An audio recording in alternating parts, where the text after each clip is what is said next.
Today we're going to be talking about these three toys that were made in East Germany by the company Spielwaren. The first one we'll look at is the house. Came in a package like this.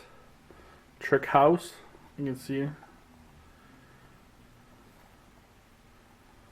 You can see here's how much it originally cost. It costs 12 Deutsche Marks, which is roughly $7.30.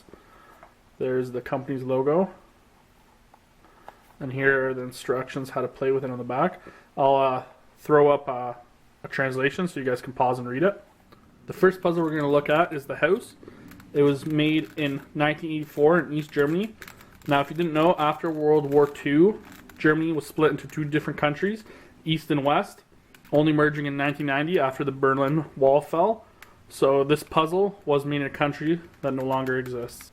This puzzle is based on a 2x2 mechanism, but the corners are fissured, and I'll show you what I mean by that. There's only two different pieces on this puzzle, the yellow and the red. I'll put it back into its rectangle shape. And you can see it's just a normal 2x2, but the corners are cut off. This is less of a puzzle and more of a game because there's not a lot of permutations of it. So the goal of the game is just to put it into the house shape like this. The next puzzle we're going to look at is called the Figurine Match. It is made by the same people in the same factory in East Germany and also cost, when it was new, 12 Deutsche Marks, which is no longer a currency. They switched over to the euro after they merged in 1990. Came in a box that looked like this. At the bottom of the box, it just gives you some instructions on how to play. I'll throw up a translation. You can pause it and read it in English. This puzzle usually goes by its more typical name of Polymorphinx.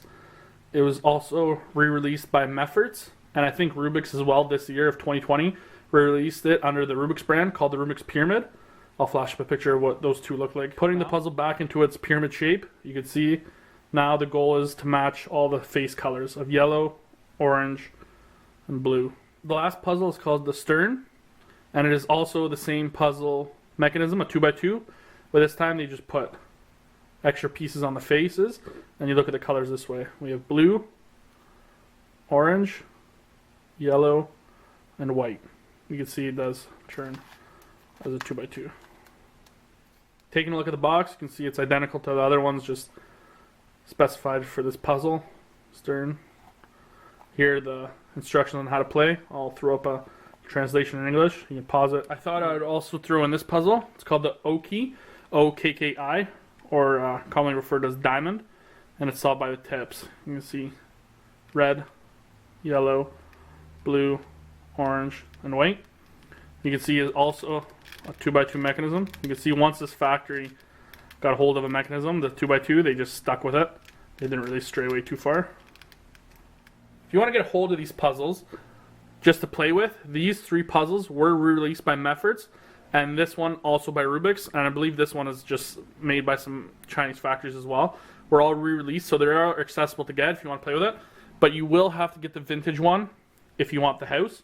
I hope you enjoyed this video about the puzzles that were made in the 1980s in East Germany by the toy company called Spielwaren, which roughly translates into toys. This is the end of the video.